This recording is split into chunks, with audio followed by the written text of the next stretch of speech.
नमस्कार मंडळी, मी उषाच किचनमध्ये तुमचं सगळ्यांचं खूप खूप मनापासून स्वागत करते। तर आज आपण मुलांच्या टिफिनला देता येईल अशी झटपट तयार होणारी आणि तेवढीच पौष्टिक त्यासोबतच बनवायला सुद्धा सोपी अशी रेसिपी बेसनापासून मिनी चिला कसा बनवायचा ते पाहतोय। तर हा खमंग खरपूस चिला चवीला अतिशय छान लागतो, त्यासोबतच पौष्टिक सुद्धा आहे। चला तर मग रेसिपीला आपण सुरुवात करूया।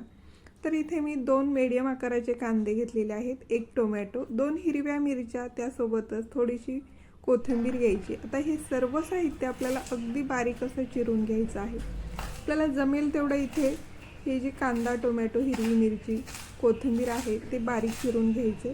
तर इथे पाहू शकता तुम्ही अशा पद्धतीने हे साहित्य मी इथे बारीक चिरून घेतलेलं आहे। जर हे साहित्य थोडंसं जाडसर राहिलं तर चिलामधून तुटण्याची शक्यता असते।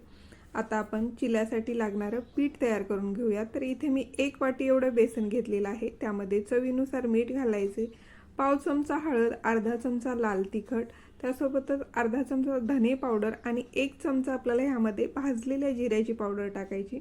भाजलेल्या जिऱ्याच्या पावडरमुळे चिल्याला अतिशय छान अशी चव येते, त्यामुळे आवर्जून घालायची।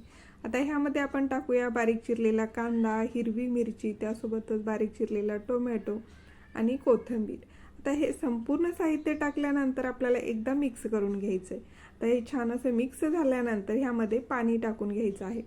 तर पाणी किती टाकायचं, तर एकदम न टाकता थोडं थोडं पाणी टाकायचं आहे। तर इथे मला एकूण 1 कप बेसनासाठी पाऊण कप एवढं पाणी लागलेलं आहे।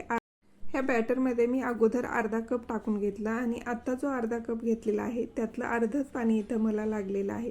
म्हणजे एकूण आपलं पाऊण कप एवढं पाणी झालेलं आहे। अशा पद्धतीने सरसरीत असं हे बॅटर तयार करून घ्यायचं, खूप पातळ नाही किंवा खूप घट्ट सुद्धा ठेवायचं नाही।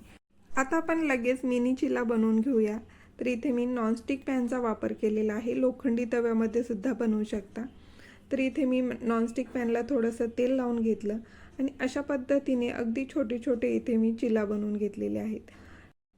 जर तुम्हाला हवं असेल तर एकच मोठा चिल्ला सुद्धा तुम्ही बनवू शकता, पण मुलांना अशा पद्धतीने बनवलेले चिला खूप आवडतात आणि दिसायला सुद्धा ते छान आकर्षक असे दिसतात।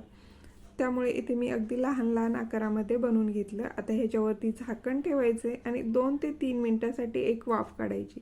तर ह्यामध्ये आपण बेसन वापरलेलं असल्यामुळे बेसन शिजण्यासाठी थोडासा जास्त वेळ लागतो, त्यामुळे 2 ते 3 मिनिटांसाठी वाफ काढली। तर झाकण उघडल्यानंतर ह्या चिल्याला अजून छान चव येण्यासाठी इथे मी थोडंसं वरून पनीर किसून घातलेलं आहे, त्यासोबतच थोडीशी बारीक चिरून घेतलेली कोथिंबीर सुद्धा घालायची। तर इथे पाहू शकता तुम्ही मस्त असा आपला बेसन चिला तयार झाला। 2 ते 3 मिनिट एका साईडने भाजल्यानंतर हा चिला आपल्याला दुसऱ्या साईडने उलटून घ्यायचा आहे आणि दुसऱ्या साईडने सुद्धा मस्त असा खमंग खरपूस भाजून घ्यायचा आहे। तर इथे पाहू शकता तुम्ही मस्त असा जाळीदार खमंग खरपूस भाजलेला हा चिला चवीला तर अतिशय छान लागतोच, पण पौष्टिक सुद्धा आहे। तर अशा पद्धतीने थोडंसं चमच्याने वरून प्रेस करून खालच्या साईडने सगळ्या बाजूनी भाजला जावा ह्यासाठी आपल्याला चमच्याने प्रेस करून हे भाजून घ्यायचे। तर साधारण हा चिला भाजण्यासाठी आपल्याला 5 ते 6 मिनिट एवढा वेळ लागतो। तर हा चिला भाजत असताना गॅसची फ्लेम मात्र आपल्याला स्लो टू मीडियम ठेवायची आणि चिला छान असा खमंग खरपूस भाजून घ्यायचा आहे।